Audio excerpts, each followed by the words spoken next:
BJP के एक गलती की वजह से पूरे पश्चिम बंगाल में जो सिख समुदाय है उनमें एक काफ़ी रोष उत्पन्न हो गया है। और आप देख सकते हैं कि 12 तारीख को सुकांतो मजुमदार को गिरफ्तार किया गया था और उन्होंने कुछ चप्पल निकाल करके सिख समुदाय के एक पगड़ी पर मारा है और जिसकी वजह से लेकर के आज पूरा सिख समुदाय कोलकाता प्रेस क्लब में एक प्रेस कॉन्फ्रेंस कर इसको लेकर के काफ़ी भर्त्सना की है और कहा है यदि सुकांतो मजुमदार क्षमा नहीं मांगते हैं तो उसको लेकर के वो बृहद आंदोलन पर उतरेंगे। कोलकाता से नरेंद्र दुबे की रिपोर्ट। বিজেপির রাজ্য সভাপতি সুকান্ত মজুমদারের হাওয়াই চপ্পল ছুঁড়ে মারার ঘটনায় তোলপাড় গোটা শিখ সমাজ। একটার পর একটা ঘটনায় বিজেপির কুকীর্তি সামনে আসছে। আন্দোলনের নামে অভব্য আচরণ ও জুতো ছুঁড়ে মারার ন্যাক্কারজনক ঘটনায় রবিবার গোটা শিখ সমাজের পক্ষ থেকে কলকাতা প্রেস ক্লাবে এক সাংবাদিক সম্মেলনের আয়োজন করা হয়। উল্লেখ্য, সুকান্ত মজুমদার বৃহস্পতিবার মহেশতলায় যাওয়ার চেষ্টা করলে জিঞ্জিরা বাজারে তার গাড়ি আটকে দেয় পুলিশ। এরপরেই পুলিশের বাধা পেয়ে সেখান থেকে সোজা মুখ্যমন্ত্রীর বাড়ির দিকে যেতে গেলে কালীঘাট ঢোকার মুখেই বিজেপির রাজ্য সভাপতি সহ দলের অন্য নেতাকর্মীদের গ্রেপ্তার করে পুলিশ। সেই সময় হাওয়ায় চপ্পল ছুঁড়ে মারেন বিজেপির রাজ্য সভাপতি। বিজেপি নেতৃত্বের একটি ভিডিও নেট দুনিয়ায় ভাইরাল। সেখানে দেখা যাচ্ছে গাড়িতে ওঠার সময় সুকান্ত মজুমদার একটি চটি ছুঁড়ে মারে ডিউটিরত পুলিশ আধিকারিকদের দিকে, আর সেটা গিয়ে লাগে পাগড়ি পরা এক পুলিশ আধিকারিকের মাথায়, যা অত্যন্ত নিন্দনীয় ও অপরাধ হিসেবে গণ্য করা হয়। সুকান্তর এহেন আচরণে নিন্দায় সরব হয়েছেন গোটা শিখ সমাজ ও রাজনৈতিক মহল। অবিলম্বে এই ঘটনার সদুত্তর না পেলে বৃহত্তর আন্দোলনে নামতে চলেছে গোটা শিখ समाज संप्रदाय। खंडन करते हैं, लेकिन फिर भी आपको एक बात कहते हैं कि सिख एक बहुत महान परंपरागत धर्म है।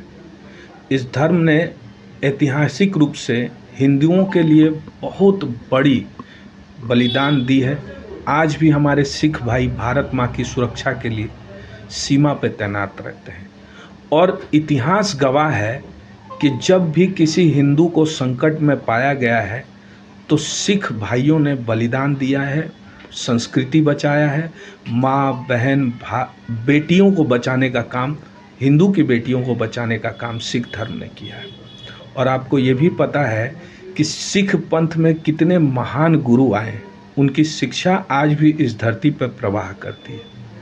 अगर सुकांतो मजुमदार के जाने अनजाने में अगर ये घटना घटी है, मैं इससे आहत हूँ, सिख समुदाय के साथ हूँ और मैं ये निवेदन करना चाहता हूँ सुकांतो मजुमदार जी से कि आप भी सिख भावनाओं को जो आहत पहुँची है उसका संज्ञान लें और अगर माफ़ी मांगनी पड़े तो अपने भाइयों के सामने हम माफ़ी मांगने से छोटे नहीं हो जाएंगे। सिख हमारे भाई हैं। आज ये परंपरा है कि देखिए हमारे गुरु जिनके बच्चों ने शहादत दी धर्म के कारण, हमारी संस्कृति को बचाने के लिए, हम उस महान परंपरा में अगर किसी की भावनाओं को ठेस पहुंची है तो ये मेरा व्यक्तिगत आग्रह है सुकांतो मजुमदार जी से कि आप माफ़ी मांगिए हमारे सिख समुदाय के भाइयों से। और मैं प्रत्येक सिख समुदाय के भाइयों से हाथ जोड़कर विनम्रता से मैं एक भाजपा कर्मी खुद माफ़ी मांगना चाहता हूं कि अगर हमारे स्टेट के प्रेसिडेंट से कुछ जाने अनजाने में गलती हुई है, हर एक भाजपा कर्मी इससे शर्मिंदा है और हर एक भाजपा कर्मी तहे दिल से माफ़ी मांगना चाहता है अपने सिख समुदाय के भाइयों के साथ।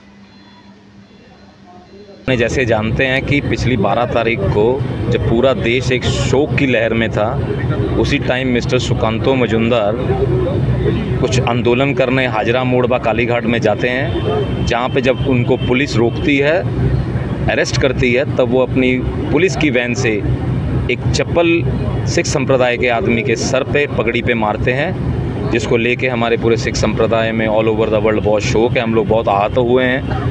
हम लोगों ने इसके लिए थाने में भी अभियोग किया, हमने थाने में FIR भी करवाई है और हम लोग immediate apology mister Sukanto Majumdar से चाहते हैं, वरना हम लोग इस आंदोलन को आगे लेके जाएंगे। पर्सनली उनको हम लोग शास्ति देने का कोशिश करेंगे। क्या लग रहा है जानबूझ करके उस टाइप से मारा गया? अगर ये तो वो बताएंगे ना, अभी 3 दिन का उनके पास टाइम था।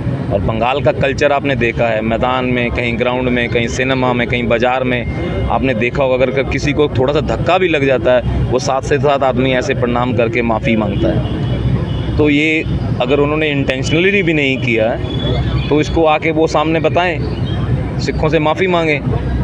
ये बार बार अब हमारी धारणा है कि ये जानबूझ के सिखों को अपमानित कर रहे हैं और सिख अपनी लड़ाई लड़ने के लिए सक्षम है। आने वाले दिनों में हमारा आंदोलन इनके प्रति और तेज होगा। अगर इसके लिए क्षमा नहीं मानते तो किस प्रकार का आंदोलन करेंगे? वो हमारा आलोचना का विषय है। हम लोग सब संप्रदाय, सारे गुरुद्वारा कमेटी, सारे हमारे संगठन एक साथ बैठेंगे। उसके बाद जो भी वहाँ डिसाइड होगा उसी हिसाब से हम लोग हमारे आंदोलन को आगे बढ़ाएंगे। गुरमीत सिंह।